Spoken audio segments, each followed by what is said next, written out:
know the name B&M. How many does the name B&M mean something? Yeah. B&M are the finest roller coaster manufacturers in the world. Just as with the car industry, at the top of the tree you've got the Ferraris and the Lamborghinis, and then you work your way down through the Jaguars and so on to the popular models. So there are many roller coaster manufacturers in the world, and the finest are the Swiss, closely followed by the Germans. There are two principal Swiss roller coaster manufacturers, Intamin and Bolliger & Maillard. We as a group, and I use the word we, as you probably know, I've retired. I used to be a director of a company called the Swords Group Park Developments. I was responsible first for the development of Chessington World of Adventures. It used to be Chessington Zoo. In 1985, it was not doing so well, and I was tasked with turning it around. And I came up with a master plan, and we created Chessington World of Adventures. Pearson Long and the publishers who owned Swords said, this is a big success, we now want to be the brand leader. And there was no way that we could develop Chessington on the scale that we needed in order to be Britain's biggest theme park. So we had to look around, and the long and short of it was we bought Alton Towers, we developed Alton Towers, and then we were asked to be involved with a consortium of Spanish and Americans to develop Portaventura in Spain. But Thorpe Park was always a bit of a thorn in the side of Chessington because it was just round the M25, it was competing for the same market, it was a nice park, and we thought if we could only acquire Thorpe Park, we'd be able to ensure that the two didn't just go head to head, but we could balance the offering. So we sold our shareholding in Portaventura in order to fund the purchase of Thorpe Park, which is how we actually came to acquire it. And I have the distinction of being the first person from Swords to set foot on Thorpe Park. What happened was, when we thought, well, it would be rather nice to have Thorpe Park, myself and one of my fellow directors, Jill Britton, incognito, and those of you that have read my book will know this, incognito, we snuck over here on a very rainy day in anoraks and hoods so that we wouldn't be recognised, and we went around the park, but unfortunately X No Way Out was being operated by a guy called Dave McCubbin that everybody here remembers, who was a roller coaster enthusiast, and he recognised my face, and within a few minutes the word had got round on the radio that the opposition were in, and obviously on a spying mission. So soon it was out, and then Pearson formally approached the board of RMC, who owned Thorpe Park, and the deal was done. And we set about doing what you see today, really. Thorpe Park was a nice piece of real estate. It was ideally located around the M25, and we were able to develop it so that it wasn't going head to head with Chessington.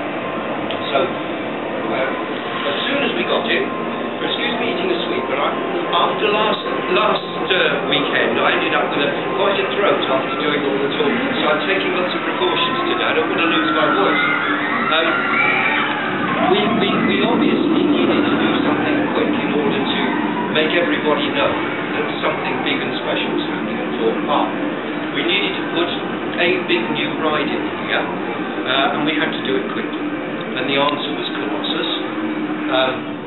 We wanted to do something that we could really shout about, and we decided that then a world record-breaking number of inversions in a roller coaster would be the answer. And at that point in time, the maximum number of inversions in a roller coaster was 8, and it was in a park in Rio. And so myself and Glenn Earlham flew over to Rio to see the ride over there. Now that sounds very exotic and wonderful, and flying the world and driving roller coasters in Rio. In fact, we went over to Rio for the day. We flew out one night via, I think, Stuttgart and Sao Paulo, went straight to the park, rode the ride, said yes, we like this, but we got to put some more inversions in, got back on a plane and flew back. So when people say, oh, you've been to Rio, how wonderful, I really don't remember it. We had to insert 2 more immersions in order to get the world record of 10. We discussed it with Intermit, and the result is Colossus. And from there we went on and did Nemesis Inferno, and Saw, and Swarm, and all the other big rides here. Of course, Thorpe isn't just about roller coasters, and I'm not just about roller coasters, although I have the reputation of being the roller coaster man. But in the early days of Chessington, before we did the Vampire at Chessington, there were no coasters, and I was responsible for all the other rides at Chessington. So if you've got questions regarding other types of rides, then please let's talk about them, because it's not, and Thorpe Park is not just about roller coasters. If you want to stick to roller coasters, that's fine by me. So without further ado, I'm going to throw this back over to you now. What do you want to know? Right. From last week's experience, they then start coming thick and fast. So who's going to ask the first one? Go on, you've got a question, I know. What inspires you? What inspires me? Well, I'm not an engineer. I'm an entertainer, first and foremost. And an entertainer is always about, if you like, playing with people's emotions. Now that sounds a bit sinister, but it's not really sinister. It's all about surprising people, making them laugh, and occasionally scaring the living daylights out of them, giving them a thrill. And the reason why this business is so special to me is not everybody who wants to test the bounds of their adrenaline, if you like, have got the wherewithal or whatever to do the bungee jumping or the whitewater rafting or hang gliding or paragliding, whatever. Whereas you can come to Thorpe Park, Alton Towers, or any of our parks without any specialist training, without any specialist kit, without it costing you hundreds of pounds, you can do things like that. And I would like to bet that just before you left the top of the lift hill on that ride, your hearts were beating, the adrenaline was going, and you were able to test the boundaries of your sort of emotion, physicality, if you like. So, as an entertainer, that's all part of it. And what motivates me is allowing people to have some fun, to surprise them, to mystify them, to give them a thrill, to make them laugh, to enchant them, a whole palette of emotions. And my background originally, and again those of you who've read my book will know that my great uncle and aunt were a variety act in the old days of variety, Vadir and Dorinova and the Dive of Death. They were rather accident-prone acrobats. It's not good to be accident-prone if you're an acrobat, believe me. But right from an early age, the idea of live entertainment and being able to stand back and watch people laugh and scream and have a great time was important to me. When I worked in the film industry, I found it very frustrating indeed that I would be there surrounded by the most amazing technology and incredible effects. When we used to do the Bond films at Pinewood, some of those sets and effects were enormous. And of course it was in the days before there was CGI. You couldn't do your effects using a computer mouse and a keyboard. It was for real. If you wanted to see something blown up, you built it and you blew it up. So we were doing some amazing effects, and whenever there were any visitors come onto a film set and saw what we were doing live, it used to blow their minds. And I thought it's such a shame that this must not be filmed and done and edited and about 6 months later projected on a flat screen. Why can't we get the audience and bring them here and let them enjoy this live? And then I thought that must be what Disney does. That must be what the theme park concept's all about. Now this was way back in the late 60s and early 70s, when actually very few people in Britain had ever heard of a theme park, and even less had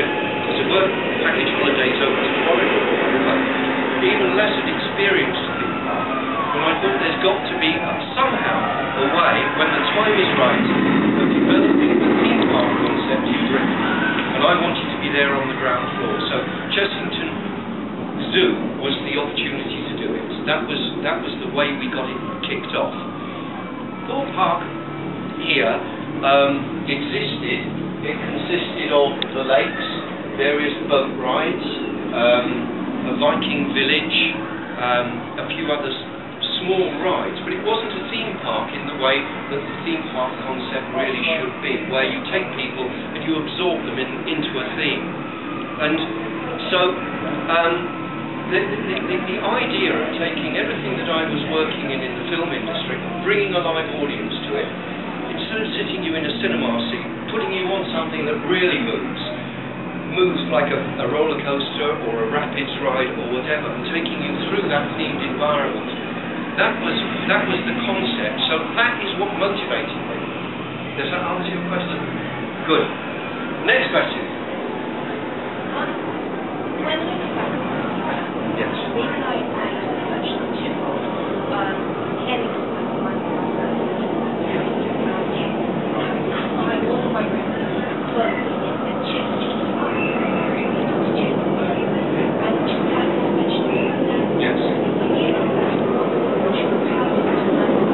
My proudest moment at Chessington undoubtedly is the Bubble Works. Now, you probably don't remember the original Bubble Works. Yeah, that's right. The original Bubble Works. I have to say I've not been on the one that was revamped, because they say that I would weep if I did. The original Bubble Works, before the deal was done to turn it from the original concept, I thought it was a lovely ride. It tied together music and colour and fantasy and happiness, and we put in, you know, some edgy jokes. You got all the farts and the hiccups and that sort of thing, which the older kids liked. The finale with all the fountains that got everybody wet. It really was a fun ride. So I think as far as Chessington's concerned, it's got to be the Bubble Works. We had great fun with all the other rides there, but the Bubble Works. But Chessington was a lovely project. It really was, and we were writing the rule book. I mean, this is the thing. In those days, I was more or less given carte blanche to do what I wanted. What happened with Chessington was I was asked to go to Chessington Zoo and these were the very words they used, to sort out the funfair and the circus. And I went, and it was a nice little circus and a nice little funfair, but I felt this is a terrible wasted opportunity. And so I wrote a nice letter to the chief executive saying, thanks very much indeed for giving me the opportunity to go to Chessington, and I don't think the answer to your problems lies in just sorting out the funfair and the circus. And I got a nice letter back saying, thank you very much, don't call us, we'll call you. And nothing happened. And then about 6 months later, I got a phone call from a gentleman who said, you won't know me, but my name is Ray Barrett, and I am the new director of Swords, responsible for Chessington Zoo. And we're in a bit of a muddle with it, you know, it's not pulling in the visitors. And I've been looking through my predecessor's files, and I found this rather enigmatic letter from you saying, I don't think the answer to Chessington's problems is sorting out the funfair and the circus. And he said, reading between the lines, I reckon there is something in there that is saying that you do reckon you will have problems. And I said, well, if you give me a chance, yes. So he said, let's talk. Now, the reason why none of the big American companies had managed to get a foot in the door in Britain with theme parks, and there had been discussions of Six Flags coming over and Paramount, and at that point not Disney or Universal, but the reason was they came in with all these big ideas. They were going to build a sensational theme park. When they looked at the cost of getting it off the ground, at least 60% of the cost went in all the infrastructure and the access and so on. And most of the budget went even before you thought about what you were going to do in terms of rides and entertainment. And that scared the living daylights out.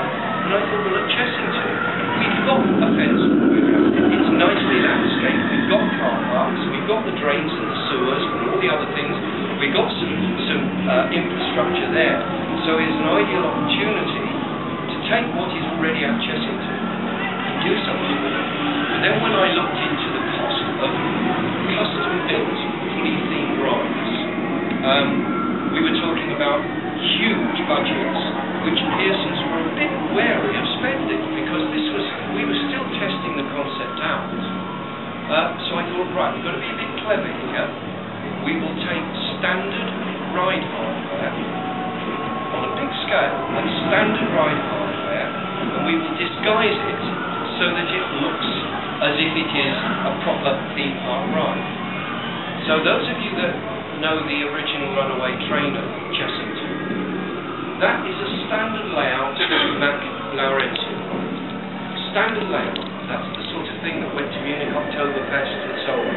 But what we did was put that big plaster mountain over the whole lot, disguise the layout, and people thought it was like Big Thunder Railroad at Disney.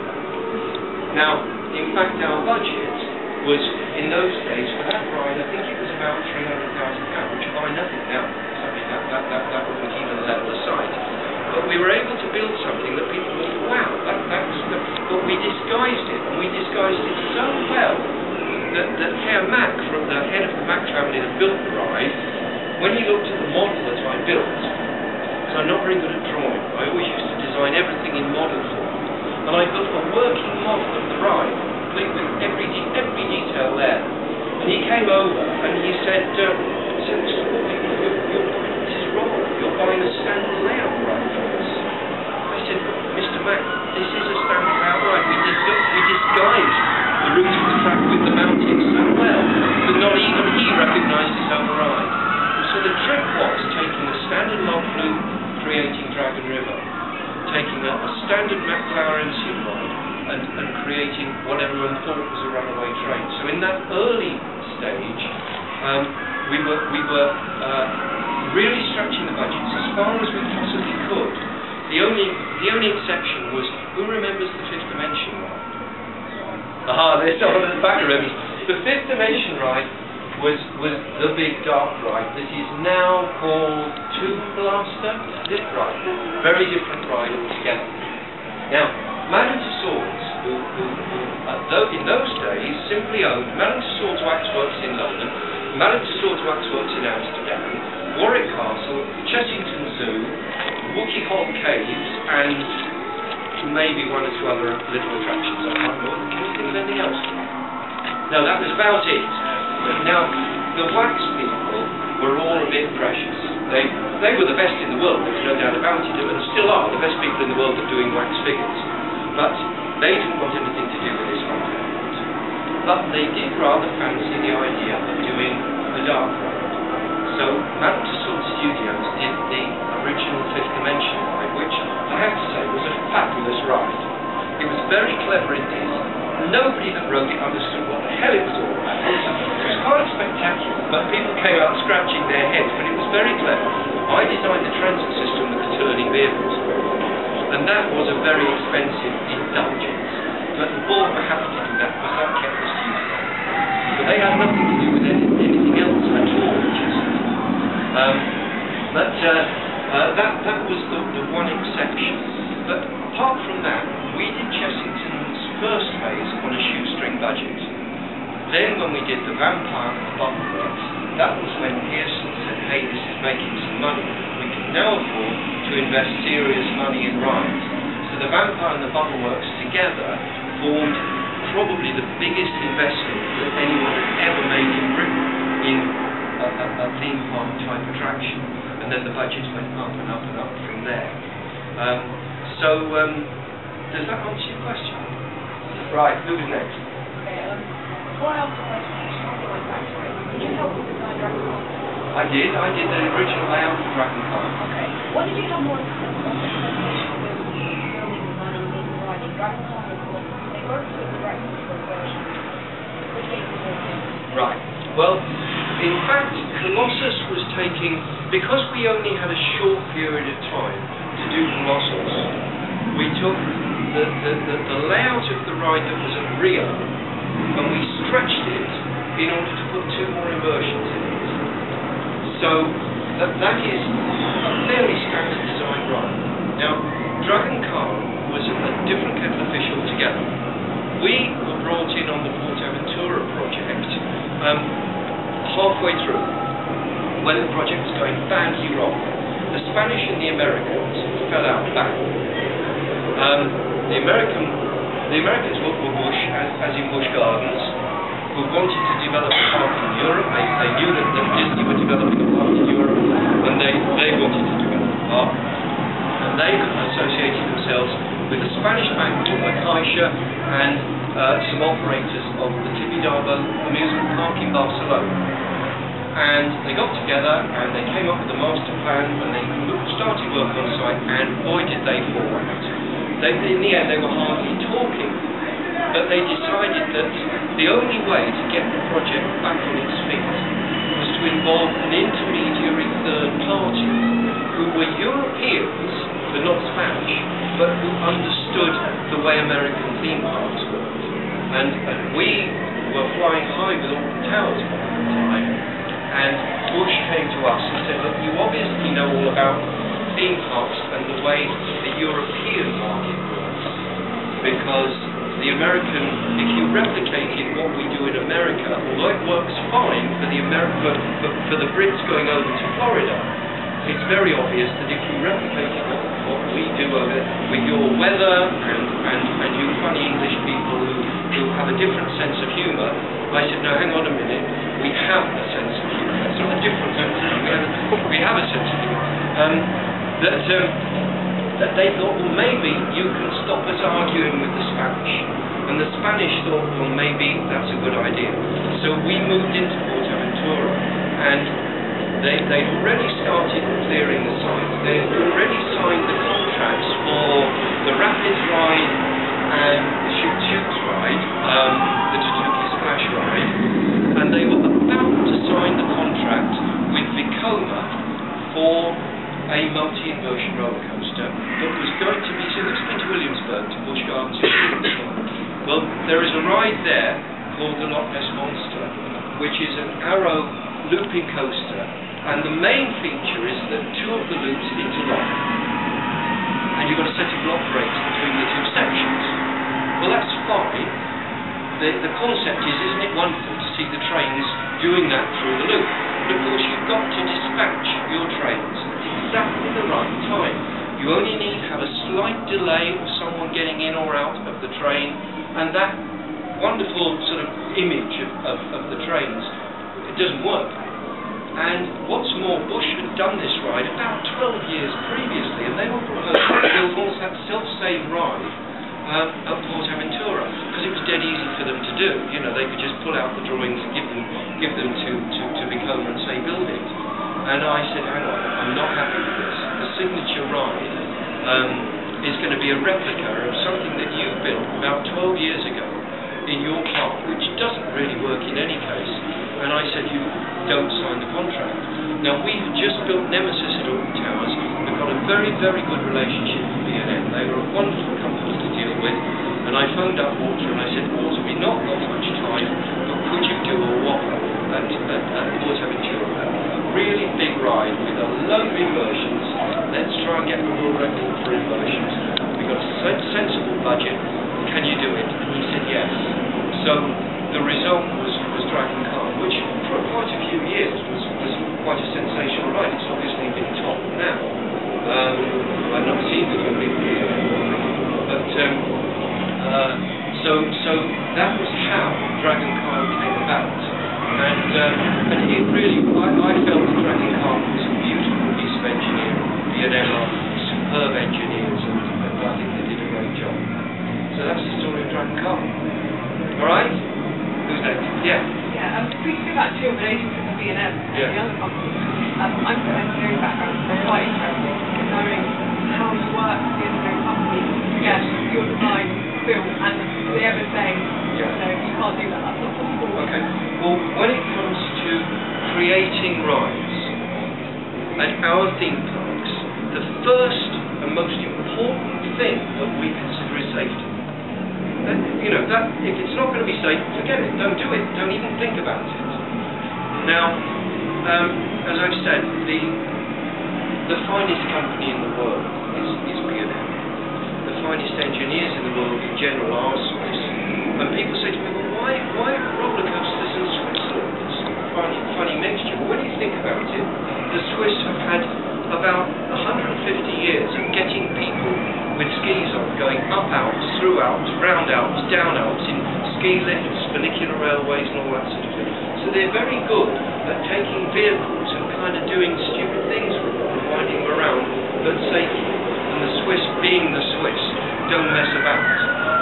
Everything is dreadfully expensive, but it is the best. So, B&M are a fairly enigmatic organisation in our industry, whereas particularly the American players, they are really sort of high profile and they go to the big trade shows and flashy stands and things. B&M are really low key. They don't really advertise. They have this reputation that all the big players in the industry know who they are, and if you want to go and see them and knock on their door, they will open their door and welcome you, but they don't promote themselves. So there isn't actually a mystique about them, but they are the most expensive. When we built, for example, Nemesis. Now, the original Nemesis and all towers, after we built it, all the other ride manufacturers started building suspended roller coasters, and they were able to undercut B&M. They were producing the same sort of ride for about just over half the price, about 60% of the price. So when it came to Nemesis Inferno here, we could have gone to any of the other manufacturers, but we didn't. We went to B&M. Nemesis Inferno cost a fortune, really did, but it's the best manufacturer. Now, they are very secretive about how their rides work. They're very secretive about what their next development is going to be.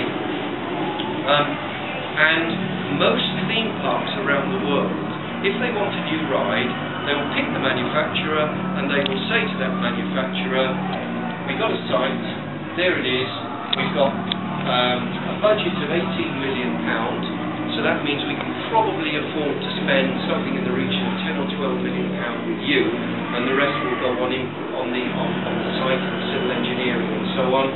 What do you propose? We don't do it that way. We decide what kind of ride we want. I used to do up to now, the last big one, I've done the layouts and profiles, and then we say to the manufacturer, this is what we want, now you engineer it. And in order to do that, you have got to have a relationship with the manufacturer so that they're prepared to tell you, for example, how much lift height you need in order to get through a certain length of track, through a certain number of inversions. B&M trust me, and they trust the guy in the States, Harold Hudson. But apart from that, they don't want to tell anybody exactly what their formulae are. But I'm able, using the basic criteria that they give me, and using no limits. I know some of you are familiar with it. Who's heard of no limits? Well, most of you, right. Well, who uses no limits 2? Yeah, well, if you've got no limits 1, get no limits 2, because it's even more amazing. People don't realise that we professionals use no limits. We have a special version that enables us to do things that you can't with the ordinary version. But using no limits, that was designed on no limits. It's an amazing piece of software. But at least I'm able, with the basic information that B&M give me, to design the layout of the ride. I'm not an engineer. I wouldn't know how all the stresses and strains. That's what we pay B&M to do. If I was going to the sort of churchy roller coaster manufacturing company, I wouldn't be quite so confident that they would be able to do it. But I can say to B&M, well, I know from previous rides we've done with you that should be possible. Now will you design it? Now, a question I had last weekend was, where does Mr. Stengel fit in? Now, Herr Stengel is this enigmatic German whose name keeps popping up all around the world. Who's heard the name Stengel? Yes, it's interesting. Herr Stengel is in actual fact the master of doing the clever mathematics and the calculations. He works for nobody and he works for everybody. Nearly every major roller coaster from any manufacturer in the world, Mr. Stengel has crunched the numbers. He's the one that works out the speeds, the velocities, the forces, the angles of banking. He's the one that does it and has earned himself an absolute fortune in the process. So even B&M use Mr. Stengel for doing their sums. So I discuss with B&M layouts. They then work with Stengel. They come up with a revised layout, and that's where Candy Holland and the boys and girls in the studios come in, because they then have to come up with the themes and the overall styling. And also Candy, who's an incredibly talented designer, then turns around and said, "Oh, but John, you haven't thought that through very well. We've got a clockwise inversion followed by another clockwise inversion. Get it going the other way around," and all those which she does, and gradually the whole process comes about. Now, as I say, B&M are very secretive indeed, and they have basically two main products. One is Mervyn, and then they also have the Six Flags organisation, and they do talk to us about ideas for new developments, as we do with them. So after we built Nemesis, on Nemesis's opening day, Walter Bolliger and I were sat down underneath the ride, watching everybody laughing and screaming and enjoying it. And I said, "Walter, we really do have a serious problem with that." And he said, "What's the matter?" I said, "How the hell do we top this?" And we sat down.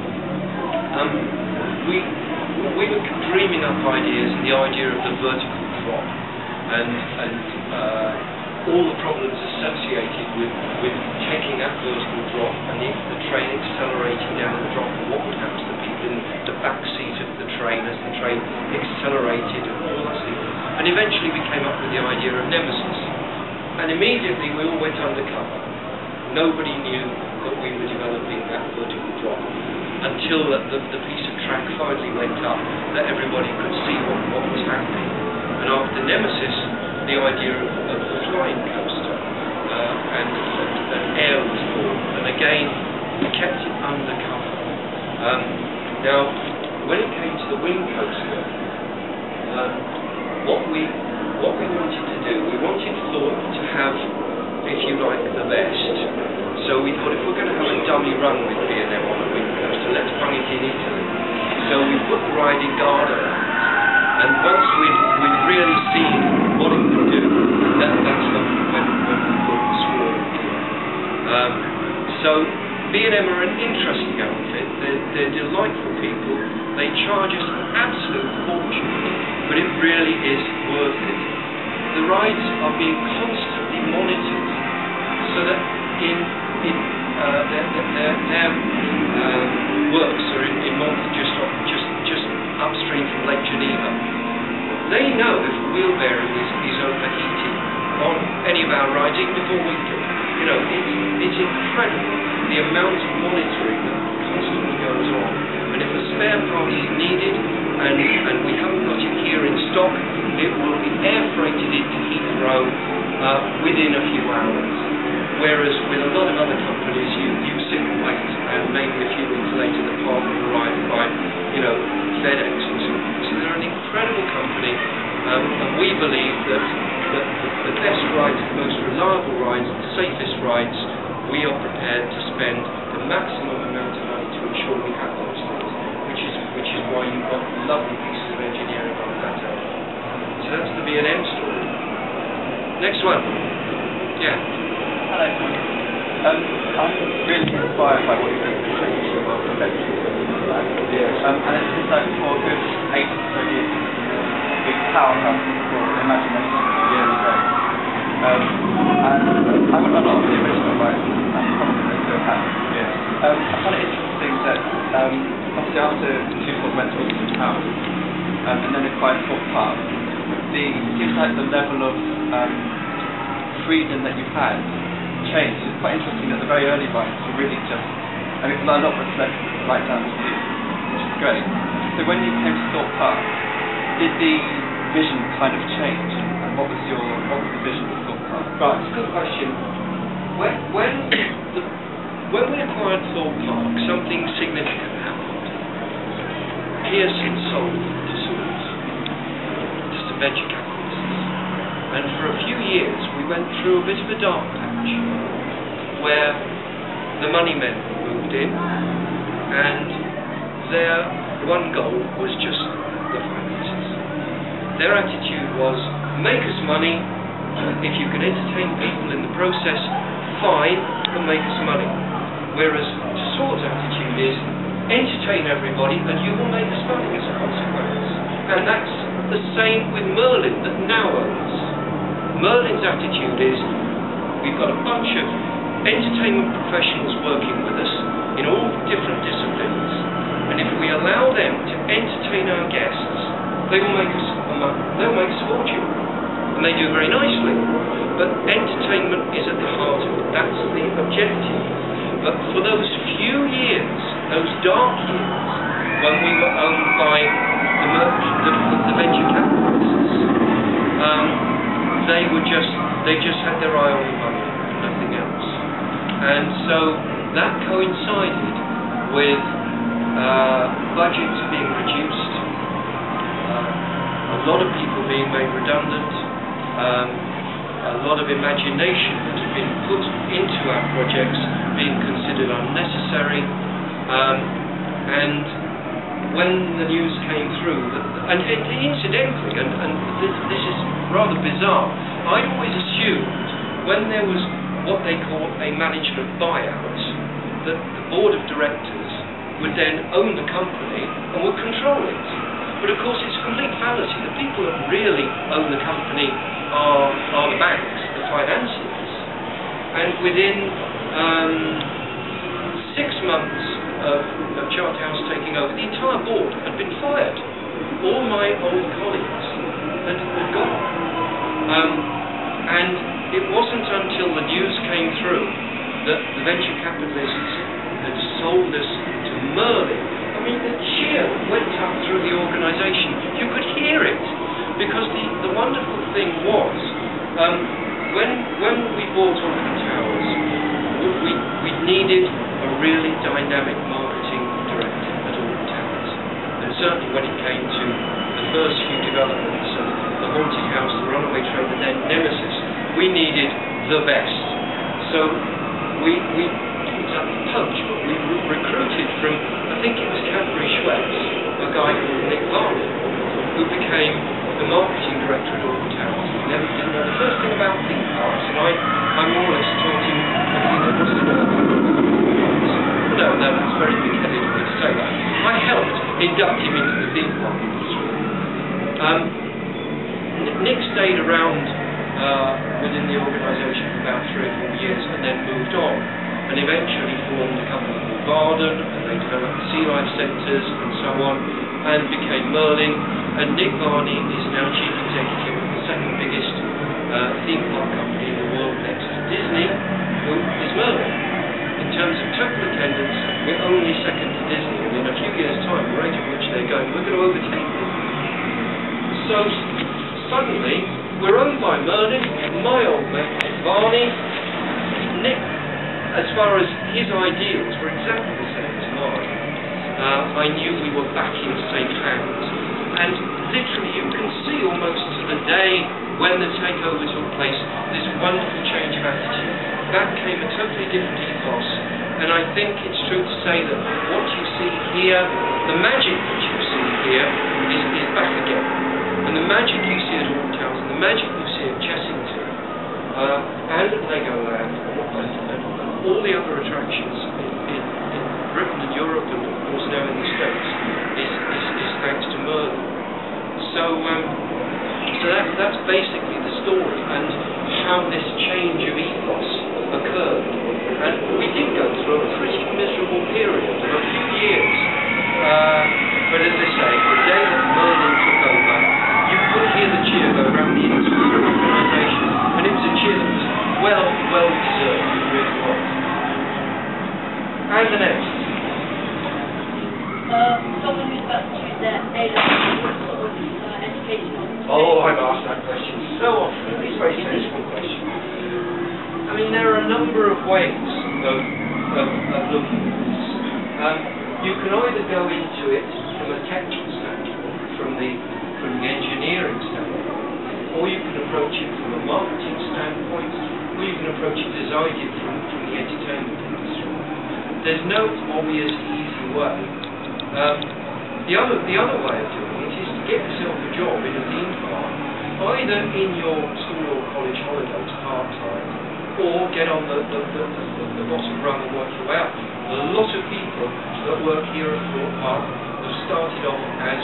Neil, you were a ride operator. Yeah, I started at Chessington, just operating the rides, just for a summer job really, because I wanted to do it, I loved it so much, and then progressed up into management, and like I briefly said earlier, very fortunate to be involved in ride projects, you know, getting to kind of know the work that goes on, the work that John does, as well as, you know, managing the teams that work on it, and that all came from just wanting to work at Chessington, to a great surprise, because I was a theme park enthusiast, you know, so if you have a passion and you feel very strongly about that and you get the opportunity to get your voice heard, you know, who knows what can happen. I've been there my 10th year this year in the group, and me and John were talking about it earlier and kind of reminiscing about it. It's been brilliant, but most of the people that manage this park and most of the other parks now started doing exactly that, starting out on the kind of shop floor, so to speak, in a seasonal role, and just progressing upwards and enjoying what they do. If you enjoy what you do, it's going to come across, you're going to be able to get your voice heard, and, you know, who knows where it can lead. It's quite remarkable when you look at the management of our parks, you see that a lot of those people have worked their way up from being humble ride operators or even litter pickers or whatever. How long has Mike Vallis worked here? Years. Mike Vallis started out again in a seasonal host role. You know, he's now our divisional director or park manager. He's managed Chessington and here. You know, years. And of course the beauty of Merlin is because it's expanding all the time. The opportunities are increasing. It's not as if you're all working up to the top of the same pyramid and you all bump at the top. It's expanding at an incredible rate, and it's fantastic. When I look around all our attractions, I think, hang on a minute, I can remember when you know you were.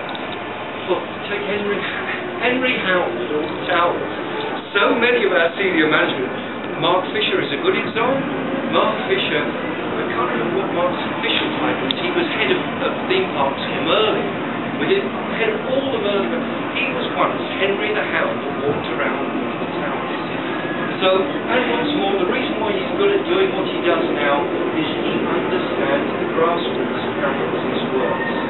Just as I did, I wandered around in the sweaty old costume character suit many a time. One was once at Chessington, I was in the pig costume and someone set fire to my tail, and I was like a walking time bomb with this little wiggly tail on fire. I mean, and in order to really enjoy this business, you really have got to get in there. I was saying to someone just now when we were walking over to the ride, and several of them went on the ride without queuing, and they said, oh well, it must be great because you can go on any ride you want without queuing. That's not true. When I bring my family to our theme parks, we join the queues like everybody else because that is part and parcel. I've got to know what it's like to stand in a queue. Awful as they might be, I'm not pretending that queues are lovely things. We really encourage queues. They just happen to be a way of life in the theme park industry. We do everything we can, A, to reduce the length of the queues, and B, to keep everybody happy in the queues. But at the same time, they're there. And if I swan up with my family and go in the exit and get first class or VIP, how on earth am I going to get myself into the minds of everybody else? I've got to know what it's like, you know. So it's very important that none of us have our heads in the clouds. But the opportunities for anybody that seriously wants to get in the theme park industry, particularly with Merlin. Now, I won't say necessarily other parts around the country, but it's a great movement from other parts that aren't part of the Merlin group. There is, you know, if you have experience of ride operations at Oak Blackwood or Pleasurable Hills or Blackpool Pleasure Beach, but of course you can then apply for a job over here.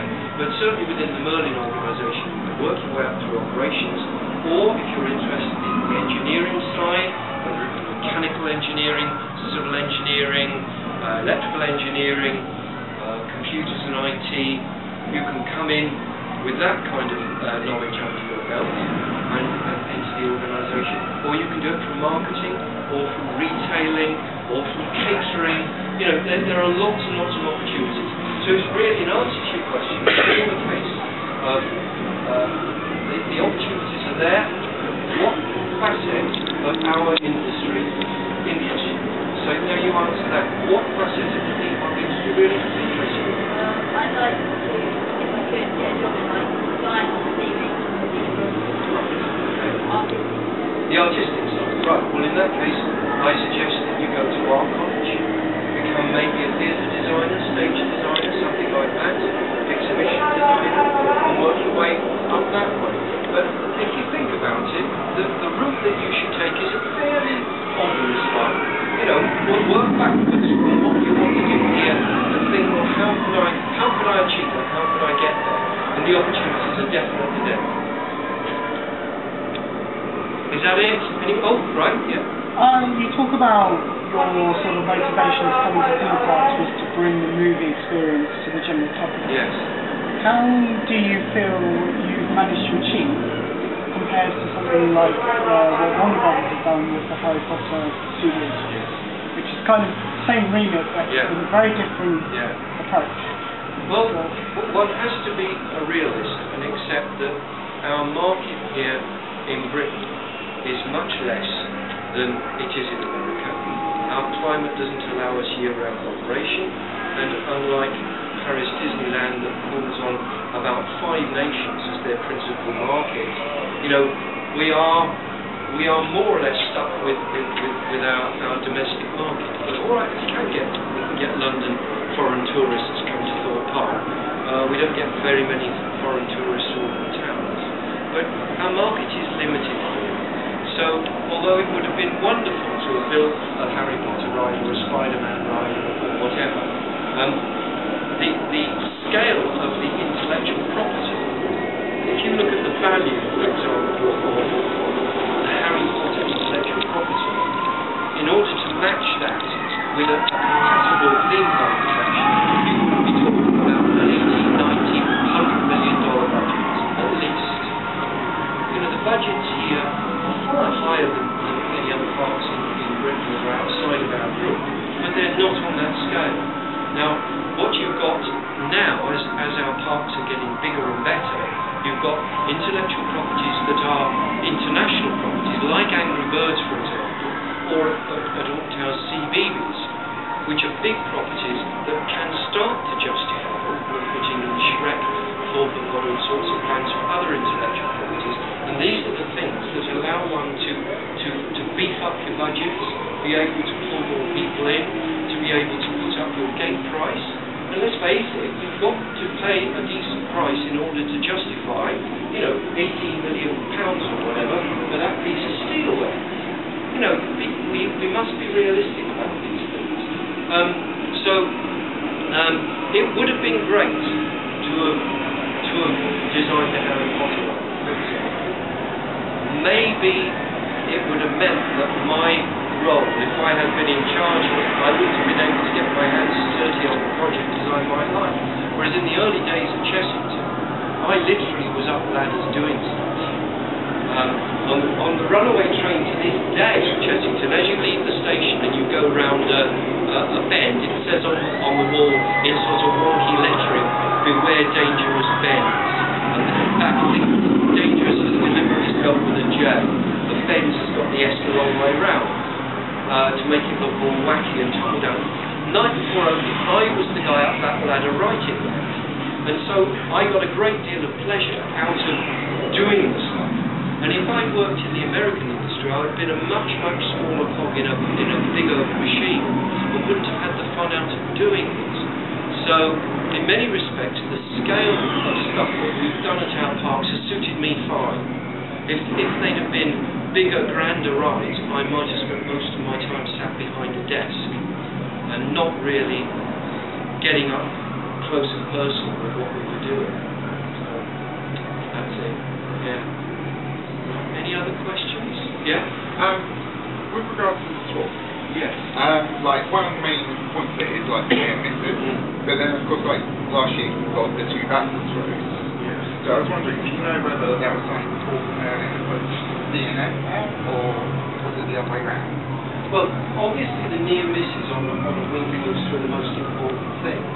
It was rather handy for the marketing people at the parks to be able to present something, even if it's something fairly small, say new this year is such and such.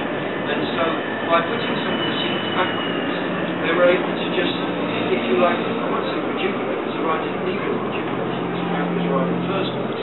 But it enabled, it gave everybody a good excuse to come back to Thorpe, and for the marketing people to get something new on the attraction.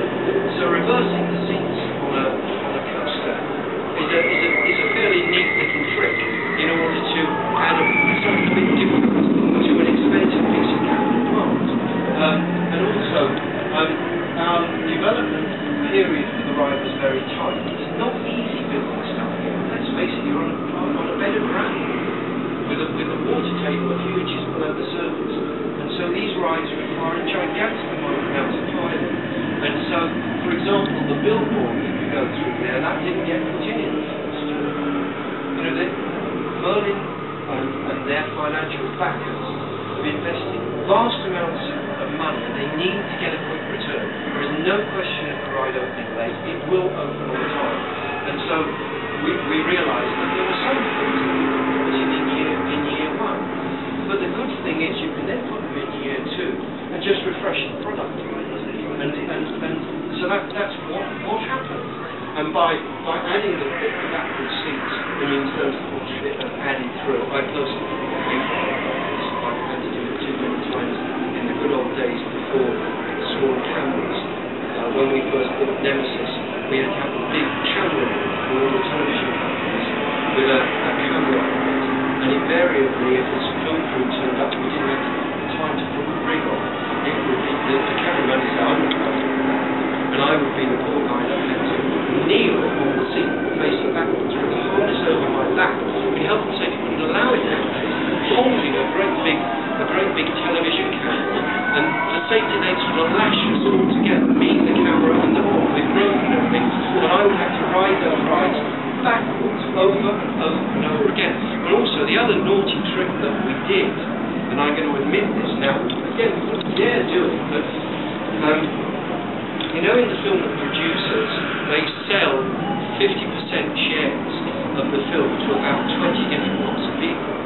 Well, we were very naughty, and we actually not sold, but we agreed that the very first ever ride on the ride would be done by about 5 or 6 different television. So the very first ride ever was on Blue Peter, but it was also in the sun, and it was also on Tomorrow's World. So we cheated. Again, we wouldn't dare do that nowadays, of course.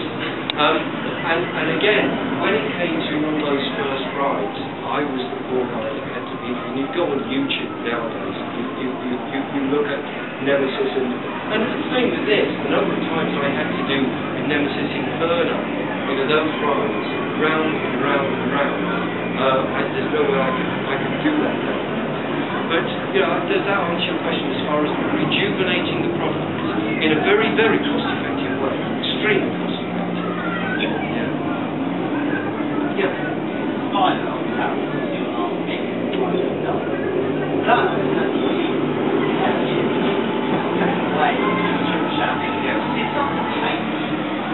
No, the Smiler, now that's an interesting one. Merlin do insist on a unique selling point to a ride. And the reason why they do this is a very, very good reason. They cannot hang about for 2 years, 3 years to get a good return on their capital. It's very important that the thing starts earning its capital straight away. So Nick Varney insists on 2 things. He insists that whenever a proposal for a new attraction is put to the Merlin board, it should satisfy two simple criteria. One is it must have what is known as a compelling proposition, and two, it must have what they call a killer image. So, when you go up to the board with a proposal, the compelling proposition has got to be certainly no more than a sentence, and preferably a phrase that says, this is what it is, the world's first blah blah blah blah blah. And the killer image has to be a photograph that you can hold up, or a picture that you can hold up, and everybody, including the people on the board, will go, wow, we've got to have one of those. So it has to fulfill those two criteria. The compelling proposition, which is in words, and the killer image, which is a visual. This then enables the board to say, yes, we know that in year one, that is going to pull them in. We cannot wait until year two, when there is word of mouth, or year three, when the word has got round, oh, there's this great rider, to have that unique selling point. So, when it came to the time to answer your question, we were groping around for a long time as to what the unique selling point for the ride would be. Now, Alton Towers has a far, far trickier situation than Thorpe Park has in terms of getting planning consent. It's difficult enough here. At times it's impossible here, but we somehow managed to do it. But at Alton Towers, it is virtually impossible to get planning consent for anything. It's English heritage is on the back, quite rightly so. You know, we have a beautiful piece of English landscape. We have, the towers, huge historic architecture. We're on the border of Staffordshire, moorlands, and the Peak District National Park. So nothing can be seen outside the park, nothing can be heard from outside the park. And so it's very, very difficult. And we looked around for I won't say far too long, but we just could not get that planning consent. And opening day was getting closer and closer and closer.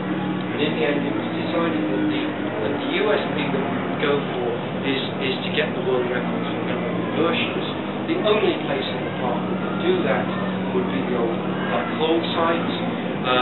That meant in order to get that number of inversions, and if we were going to beat 12 inversions, there's no point in doing 13, because the chances were someone else was doing 13, so we would do 14 inversions. And also, if we had done 13, that would conflict in terms of the message across with the ride that we know the previous year, which Love Me was called 13. So, we decided on the 14 inversions. To squeeze 14 inversions on the footprint of that site was damn near impossible, but we managed to do it. We were confronted with one of the worst periods of winter weather that we could have done. It was a very, very tricky project. So the project was delayed. It opened late, which was